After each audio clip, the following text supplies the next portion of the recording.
My name is Henrik. I'm the owner and chef of restaurant Kiin in Copenhagen and Sabua by Kiin here in Bangkok. Well, I was trained as a classical French chef, but then by chance I was going on a holiday in Thailand. I went to the southern part of Thailand, the Krabi area, and that's where I had my first portion of Thai food, which was very delightful, but it also made me cry. It was that spicy. Well, I came to the beach in Krabi and we went to this beautiful restaurant, and I love the way that the Thais are dining. You have all the dishes on the middle of the table and you sit and share, which is very nice. So we have a lot of dishes. But I do remember I had a dry red curry, which really brought tears to my eyes. And that's how I learned my first Thai word, which is nam. It means water. You need it. Cooking authentic Thai requires a lot of talent. I'm not a Thai national, so for me it was all very new. And in Thailand, everything is possible. When I was brought up as a chef, you have to respect that you eat salt before sugar, and you have a certain way of serving a dinner. In Thailand, it's kind of culinary anarchy. Everything is possible. You can have sugar in the main course, salt in the dessert. You don't have all these rules. So for me, it was really a shake-up of how to cook. But I was very lucky. The first place I was working, they were very traditional, still making their own curry paste and relish. And so I was brought up, you can say, by an old woman, culinary-wise. And I was lucky to learn all the tricks there, which we're still using today. We started very traditional though, with classic Thai food. We opened up like a little takeaway where we did traditional street food, lots of fiery flavors, and it became quite a big success. Within a week, we had 200 people waiting in the street for the food. So we saw there was a market, and then we took over a restaurant in kind of the working class area of Copenhagen. We found this beautiful old building. And started to set up the restaurant there, and with the idea of cooking Thai food where we respect the tradition. We make everything from scratch. When we make prawn crackers, we start with prawns, tapioca flour, steam, dry, fry. When we make fish sauce, we take the fish, we salt it, we forget about it for a year. So we are very meticulous in the way we prepare the food, but when we decorate, we are very modern.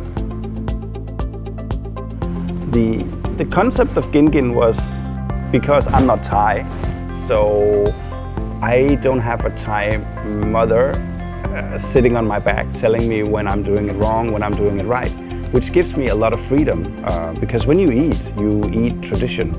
And when you eat a dish for Christmas or Songkran here, the dish will taste good when it tastes like the way your mother made it.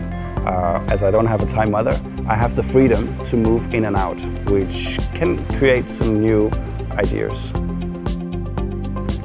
When we cooked in Denmark, we call it modern Thai cooking, or you can say cooking with Thai flavors.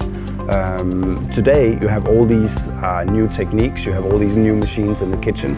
You not only just use a wok anymore, there's a lot of things you can use to enhance the flavors of the food, and that's what we do.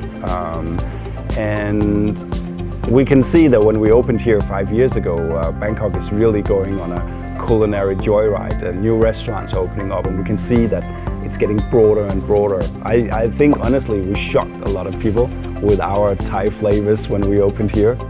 Now we can see a lot of young chefs are coming into the scene and really discover that there are many faces to how to cook with Thai ingredients. One of the pillar stones in cooking in Kiin is that everything has to be homemade. We really try to make everything for ourselves, getting in the raw produce. And during, we had a very big reception here at the hotel, and we had a huge oyster bar.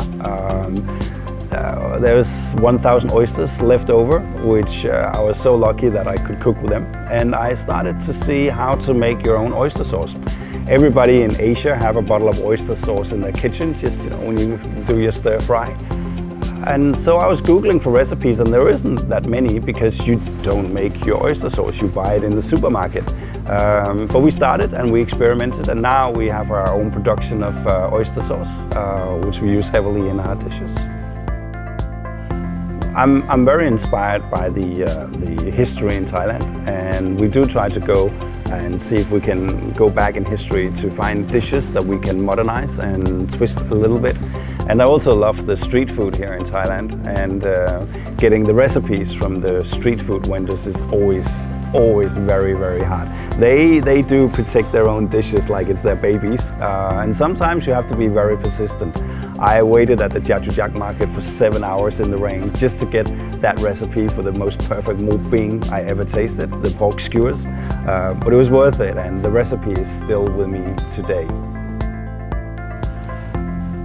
Creating new dishes is sometimes very, very easy, and sometimes it's very, very hard. Some dishes have been, going under for improving them, and some are there right from the beginning. One of the first dishes we had on the menu was the red curry, which by accident I had it for breakfast one day. And a curry is very sweet and it's very fat, and it's a bit like ice cream, isn't it? So we made a red curry ice cream, served it with lobster, and that dish been following us for 10 years.